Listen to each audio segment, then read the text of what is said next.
दिव्य वचन के सभी श्रोताओं को शीघ्र आने वाला प्रभु यीशु मसीह के नाम में अभिवादन करते हैं। पहला थिस्सलुनीकियों का पत्री अध्याय 5 18 पद। हर बात में धन्यवाद करो, क्योंकि तुम्हारे लिए मसीह यीशु में परमेश्वर की यही इच्छा है। धन्यवाद देने वाला मन प्रभु के लिए भावता है। अपने जीवन का वातावरण कुछ भी क्यों ना हो, उसमें संतुष्ट रहकर परमेश्वर को स्तुति करना आत्मिकता में परिपक्व होने की निशानी है। परमेश्वर की इच्छा हमारे प्रति यही होती है कि हम हर समय उसकी स्तुति और धन्यवाद करते रहें। एक पादरी के द्वारा चलाए जाने वाला एक शिशु भवन था। बच्चों की अच्छी परवरिश वहाँ हुआ करती थी। प्रार्थना करना सिखाया, बाइबल पढ़ना सिखाया और पवित्र वचन कैसे मनन करना यह भी सिखाया।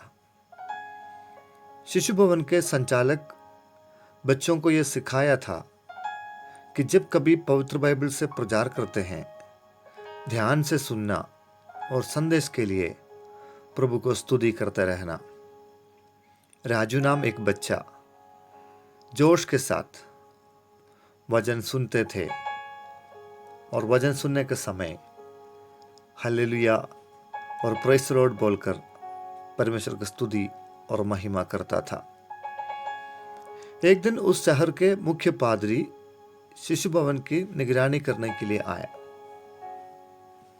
बच्चों से हालचाल पूछते पूछते बाइबल से एक कहानी सुनाया।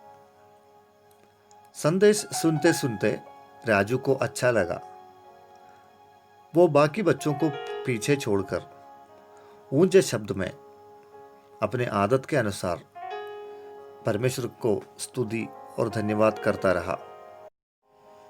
बड़े पादरी साहब अपना संदेश पूरा नहीं कर पा रहा था, क्योंकि बच्चों का स्तुति और उसकी आवाज़ और विशेष करके राजू की आवाज़ ऊंची आ रही थी।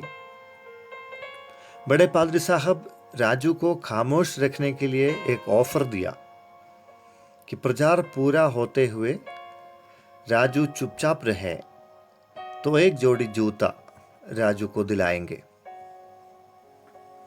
आरंभ का कुछ पल राजू अपने आप को खामोश रखा, क्योंकि उसको एक जोड़े नए जूते मिलने वाले हैं।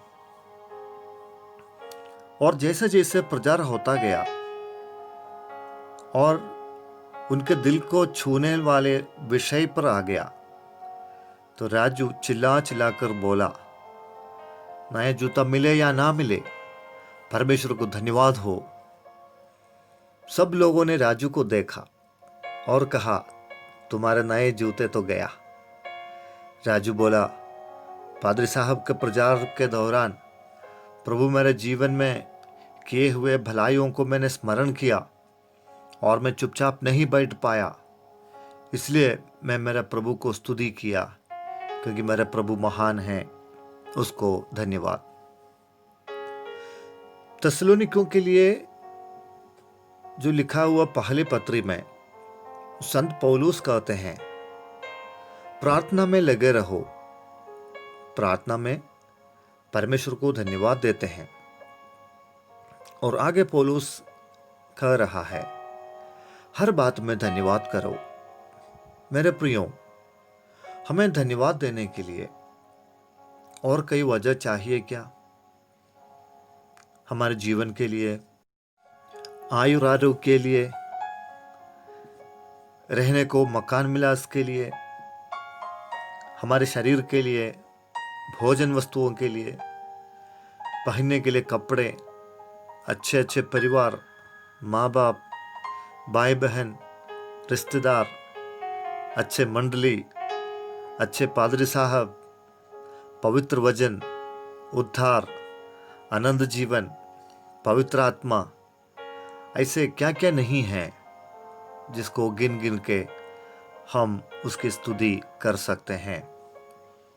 जैसे जैसे प्रभु से नई नई आशीषें पाते हैं, वैसे वैसे धन्यवाद के शब्द भी नए होते जाएं, संख्या में बढ़ने पाए।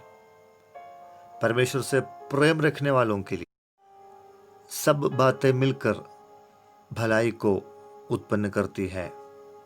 रोमियों का पत्री 8 अध्याय 28 पद। प्रार्थना करें।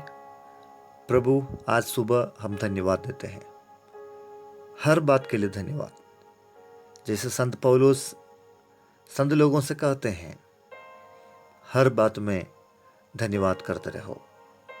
हमारे जीवन में अब तक आप किए हुए सभी कार्यों के लिए धन्यवाद, और अब से आगे आप करने वाले सभी आशीषों के लिए धन्यवाद करते हैं। हर एक को आशीष करें।